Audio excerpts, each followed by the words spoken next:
5.1 Theme 5 Customs, Origins and Effects. Lesson 5.1 Vocabulary for Listening. Canada, a multicultural country. Exercise B. Listen to a text about Canada. Match the questions and answers. This week, as you know, we will be looking at multicultural countries. Now, Canada is often described as a multicultural nation. This means that Canadians are not from one cultural background. In fact, Canada has more immigrants than any other country in the world, including Australia. Canada today has a large diversity of ethnic groups. This diversity is a result of hundreds of years of immigration. In the 16th and 17th centuries, people went to Canada from France and Britain as colonists. In other words, they wanted to own the land. They took large parts of the country from the native Canadians, the indigenous people of the area. Nowadays, about 230,000 people go to live in Canada every year, but they go in peace. Why do so many people emigrate to this country? Well, most go there for economic reasons. Canada has a large labour shortage, so it is often easier to get a job in Canada than in the immigrants' home countries. Okay, before 1967, most people were from Europe, especially Germany and Britain. Today, most immigrants are from China, India, and the Philippines. The majority population of Canada is still white, but the minorities in the country are now a very important part of the Canadian labour force. In 1971, the government introduced a policy of multiculturalism. It recognized the diversity of cultural backgrounds in Canada. At the same time, it encouraged all Canadians to contribute equally to Canadian society. The government helps immigrants to integrate into society by providing money for services such as English language tuition for first-generation immigrants. People in Canada say, ethnic groups do not destroy Canadian culture. They are Canadian culture.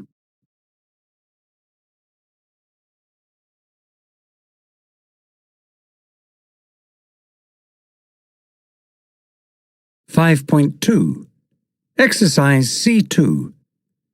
Listen to the sentences and check your answers. A. Canada today has a large diversity of ethnic groups. B.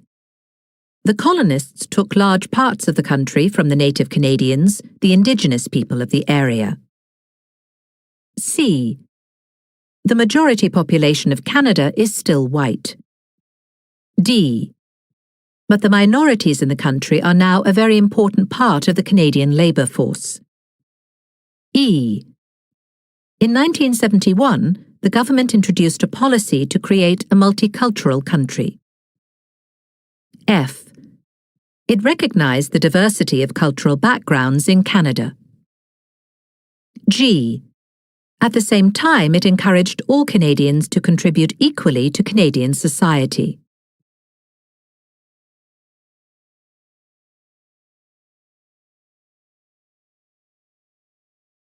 (5.3) Lesson 5.2 Real-time listening. Anthropology. Welcome to the Department of Anthropology. I'm delighted that you're thinking of studying anthropology. I hope after today that you will decide that anthropology is the course for you. Some people think that anthropology is all about the past. But, in fact, it is extremely important in the present. Many conflicts are caused by the problems between cultures, and many problems are caused by ignorance. If we understand other cultures, it is much easier to accept them and even to admire them. In some countries, there are many different cultures. We have multicultural countries. We need to integrate people to avoid problems, but in order to integrate, we need to understand and respect. So, let me tell you what I'm going to do in the next 20 minutes or so. First, I want to explain exactly what anthropologists study. There are several branches of anthropology, and I will briefly mention each one. Then I'm going to tell you a little bit about the history of anthropology. I'll give you the names of some important people from the discipline. Finally, I'm going to compare the old view of anthropologists with the more modern view. We'll see how attitudes have changed. We'll also see why this change is so important in the present day.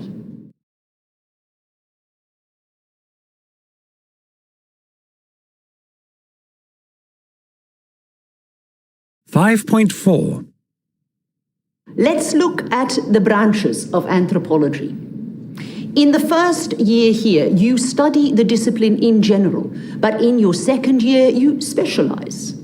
Firstly, there is cultural anthropology. In this branch, we look at particular cultures and try to understand their attitudes and beliefs. And secondly, we have linguistic anthropology. This branch looks at the way that language has developed from prehistoric times.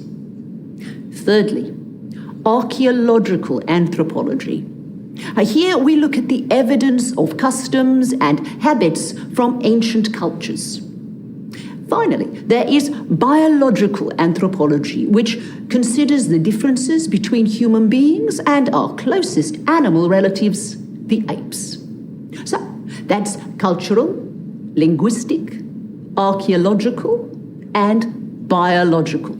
Which branch are you most interested in? Well, you don't have to decide now. Now, let's hear a little bit about the history of the discipline. In fact, it is a very old subject. The name comes from Greek. Anthropos in ancient Greek means a human being, and ology is, of course, the study of something. The first important person is Herodotus, who studied human beings in terms of culture in the 5th century, before the Common Era.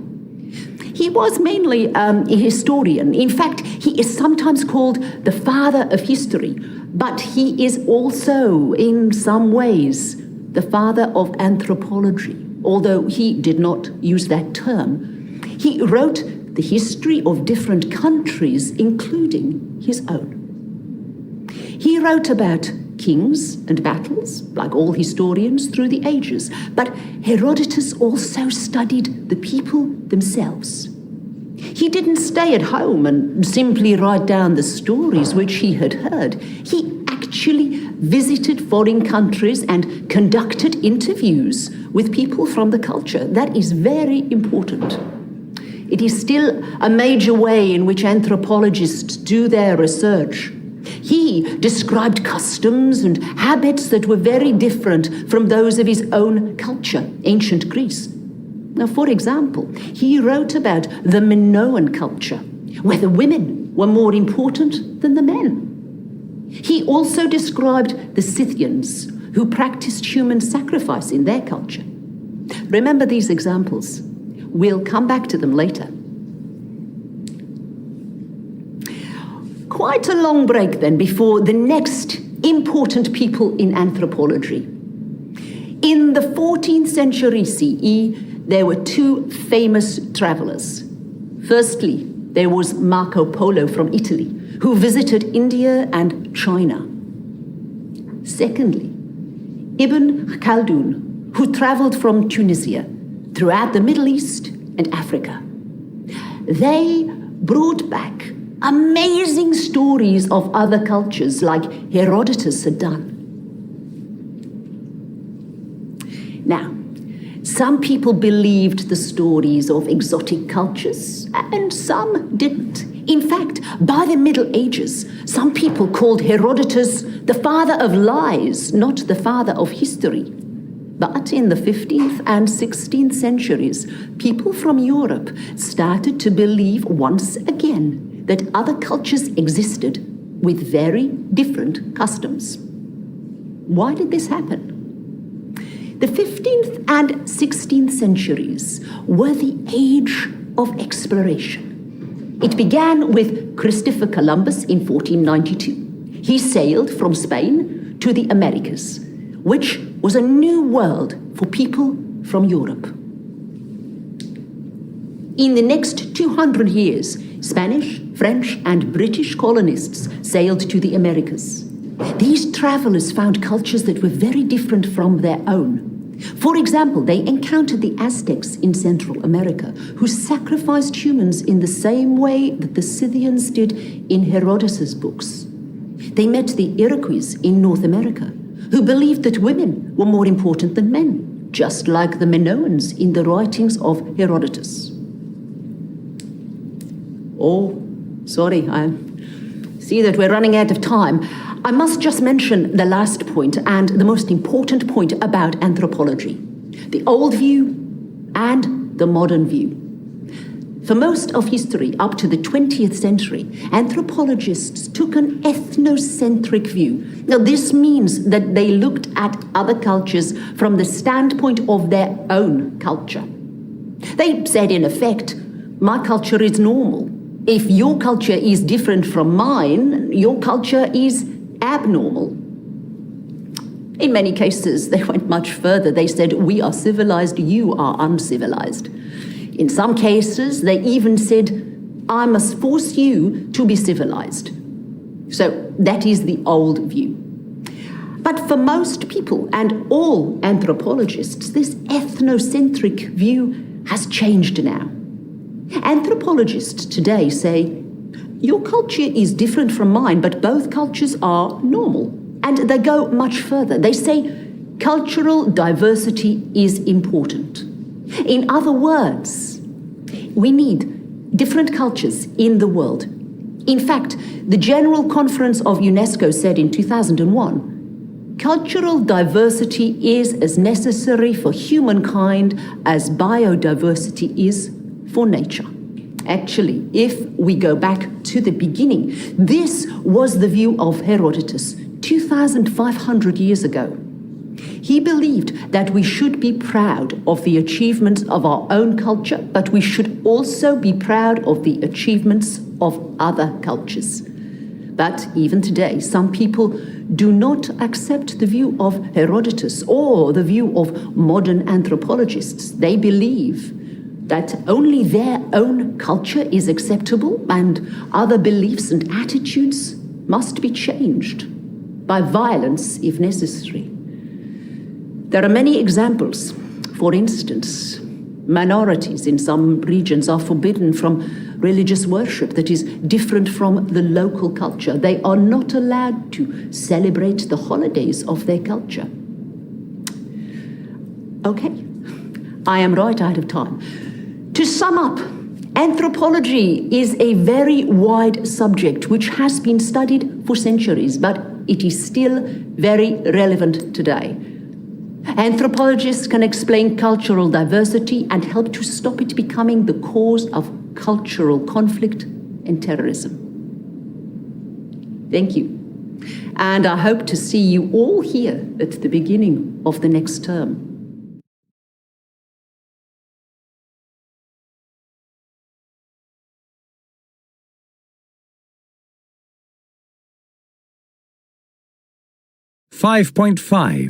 Lesson 5.3 Learning New Listening Skills. Choosing the best form for notes. Exercise A3. Listen and check your answers. A. Linguistic. B. Biological. C. Cultural. D. Amazing. E. Exotic. F. Central. G. Ethnocentric. H. Civilized. I. Normal. J. Acceptable. K. Religious. L. Relevant.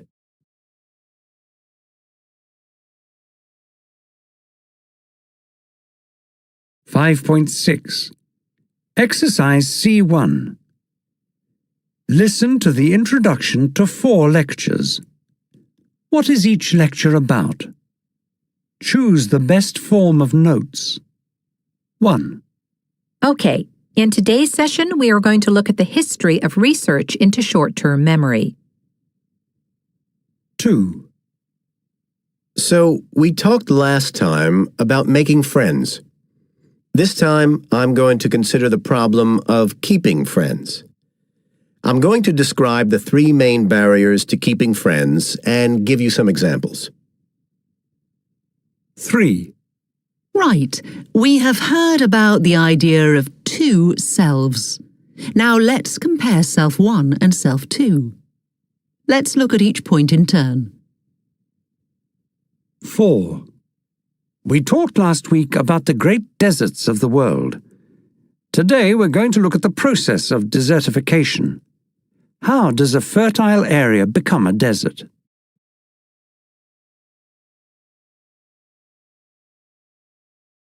(5.7) Exercise C2. Listen to each introduction again and the first part of the lecture. Make notes in the best form. 1. Okay, in today's session, we are going to look at the history of research into short-term memory. The first real research was conducted over 130 years ago in the 1880s. A man called Joseph Jacobs gave people sets of numbers to remember. The sets got longer and longer. Jacobs found the average is around 6 or 7. There's a long break then until 1959. In that year, Peterson and Peterson published a study that looked at the length of short-term memory if there was no rehearsal. They found that people can remember meaningless shapes without rehearsal for about 3 seconds. But after 18 seconds, nearly everything is forgotten. Okay, where have we got to? 1959. Right. In 1964, someone called Conrad said that we encode sensory information as sound.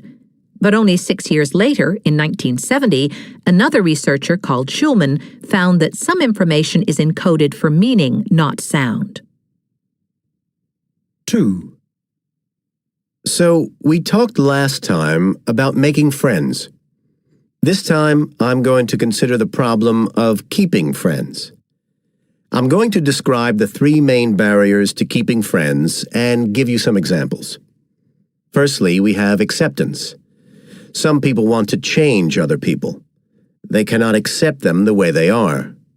But most people don't want to change or can't change. So that is the first barrier to friendship. Secondly, there is approval. Some people find it easier to criticize than to find the good things in a person. Sometimes we find it difficult to be happy for another person's success, even a close friend. People want to be approved of, so constant lack of approval is the second barrier to friendship. Finally, appreciation. We have heard that you must accept a person for what they are. We have also heard that you must approve of your friends, their behavior, their attitudes, or their achievements. But you must go further if you want to keep friends. You must show that you accept and approve, show that you value them, show that you appreciate them. 3. Right. We have heard about the idea of 2 selves. Now let's compare self 1 and self 2. Let's look at each point in turn. Self 1 is confident. Self 2 is doubtful. Self 1 is how other people see us, but self 2 is how we see ourselves.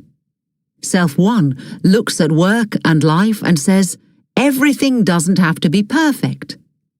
But for self 2, it is everything or nothing.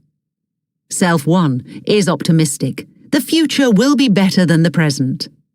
Self 2 is pessimistic. The future will be worse than the present. 4. We talked last week about the great deserts of the world. Today we're going to look at the process of desertification. How does a fertile area become a desert? Desertification starts with slightly less rain one year than the year before. This means that the plants do not grow quite as well. So, less rain, fewer plants. This in turn means that the leaves of the plants hold less water close to the surface. So, fewer plants leads to less water close to the surface. Less surface water means there is less evaporation into the air, which means there is less rain the next year. So we go back to the beginning and go through the vicious circle again.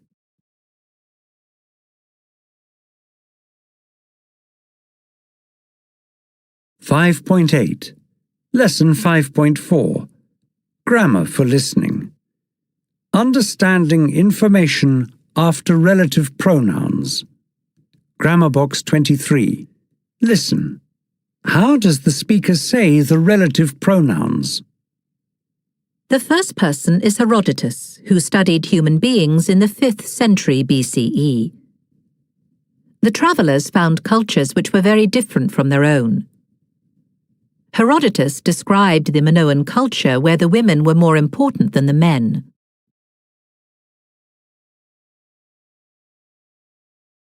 (5.9) Exercise A1. Listen to some extracts from lectures. They each contain which, who, or where. Tick in the correct column in each case. 1. We are going to talk about a great anthropologist, Margaret Mead. Who was she, and what did she do for anthropology? 2. Herodotus didn't simply write down the stories which he had heard. 3. He described the Scythians who practiced human sacrifice. 4. First, I'm going to talk about Marco Polo, who came from Italy. 5. Then I'll look at Ibn Khaldun. Where did he come from? 6. Columbus sailed to the Americas, which was a new world for people from Europe. 7. They met the Iroquois who believed that women were more important than men. 8.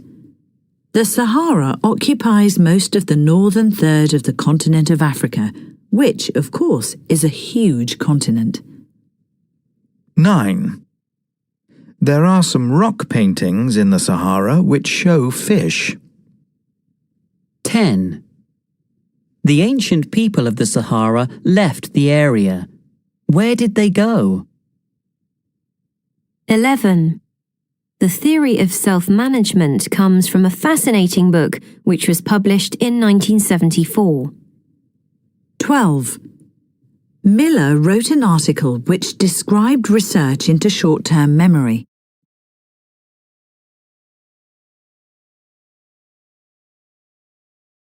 5.10 Exercise B. Listen again to some of the sentences from Exercise A with relative pronouns. What is the extra information in each case? 1.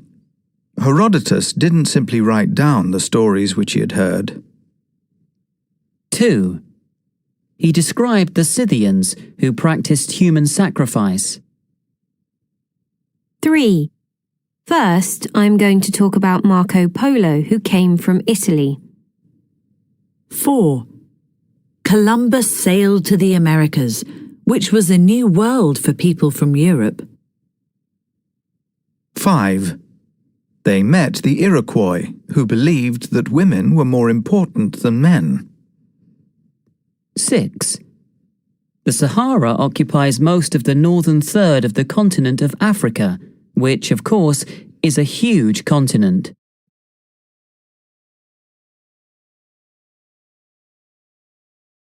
(5.11) Exercise C1. Listen to the first part of some sentences. What sort of information do you expect to come next? Think, then find and number a sentence completion. 1. The researchers did experiments which... 2. Mead was an anthropologist who... 3. Ueno did a survey in Florida where... 4. Urgent items are things which... 5. When we are young, friends are people who... 6. There are many barriers which... 7. Self, too, is the part of a person which... 8. Deserts are areas which... 5.12. Exercise C2. Listen and check your answers. 1. The researchers did experiments which proved that the theory was correct. 2. Mead was an anthropologist who studied adolescents in Samoa.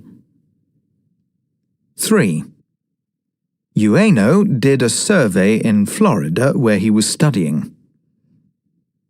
4. Urgent items are things which must be done now. 5. When we are young, friends are people who make us laugh. 6. There are many barriers which get in the way of friendship. 7. Self, too, is the part of a person which is doubtful. 8. Deserts are areas which have little or no rain.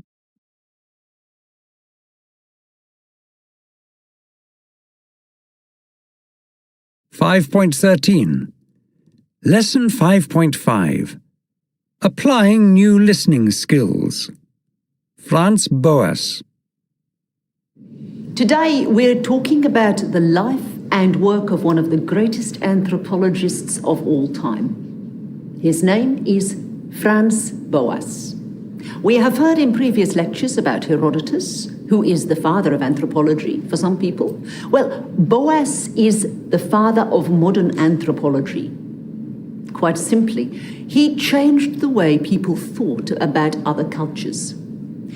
I'm going to start by talking briefly about his life, then I'm going to give one example, each of the work which he did in 3 different fields of anthropology. And finally, I'm going to compare older views with his new ideas.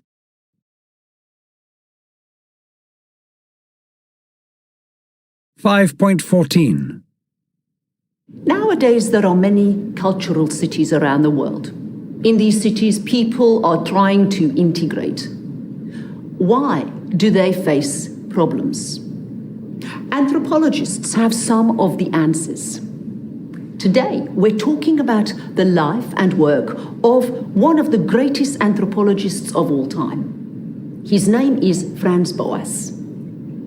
We have heard in previous lectures about Herodotus, who is the father of anthropology for some people. Well, Boas is the father of modern anthropology. Quite simply, he changed the way people thought about other cultures.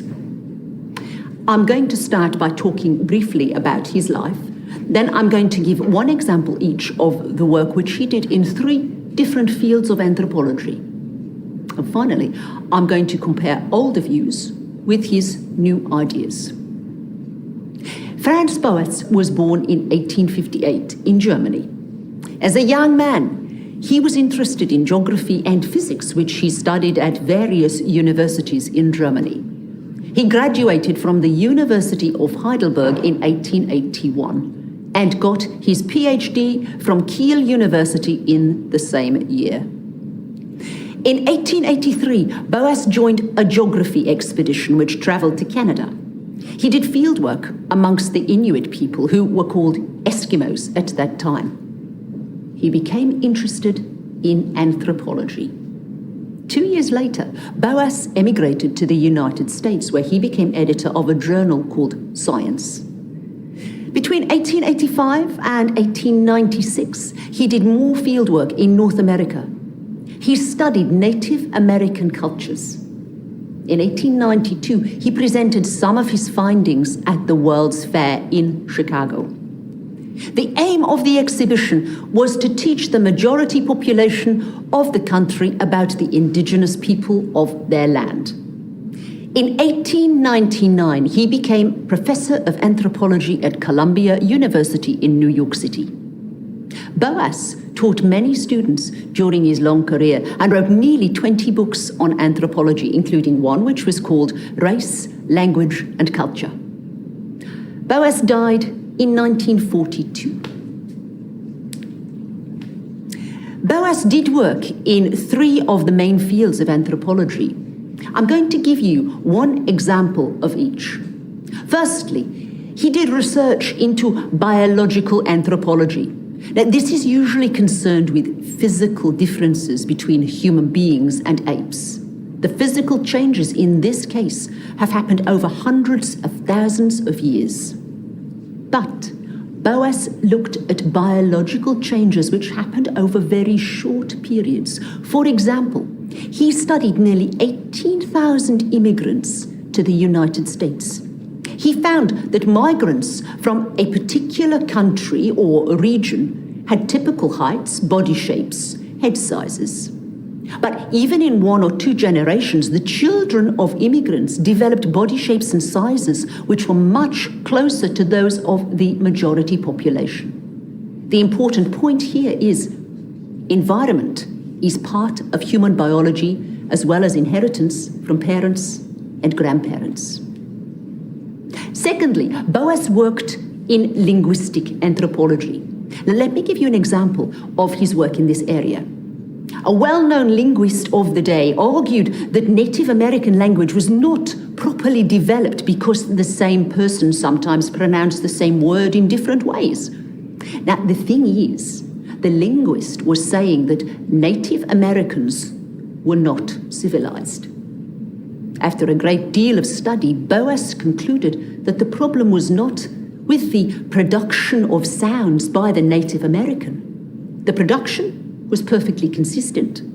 The problem was the perception by an American. It was the way which the person heard the words.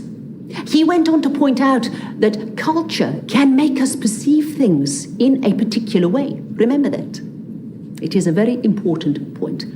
Boas said that culture affects the way which we perceive things. Thirdly, Boas did research in cultural anthropology. He believed very strongly in fieldwork. He said that you had to go out and live with the people, learn their language, experience their culture. For example, between 1883 and 1886, he spent many months with the Inuit. He tried to find out about every aspect of their culture. He collected data on family life, discipline of children, marriage, birth and death customs, food, and so on. Now, what I want you to understand is this. Fieldwork and research were not normal at the time. Many anthropologists stayed at home and made theories about cultures. What did Boas contribute to anthropology? Well, he changed it forever. Let's look at the old view and then see the new view after Boas. In the old view, civilization was a question of evolution. Most people in the West accepted this view at the beginning of the 20th century. All cultures started off in an uncivilized state and gradually developed. On the way, all cultures passed through the same stages of development. That was the old view. The important point is, in this view, it was acceptable to try to civilize people to a Western way of life. Boas did not agree with this. He said, civilization is not something absolute. In other words, Western civilization is not the standard for civilization, and we cannot apply the norms of Western civilization to other cultures. All cultures have customs which seem strange to other cultures. We must learn to accept other cultures and live together without conflict. However, some of Boas's ideas are contentious today. I mean, they are not accepted by everyone. What do you think? We'll have a tutorial on Boas later this month. Do some research before then. Okay. Next week we are going to look at one of the very few customs which is present in all cultures. What is that custom? Marriage, of course.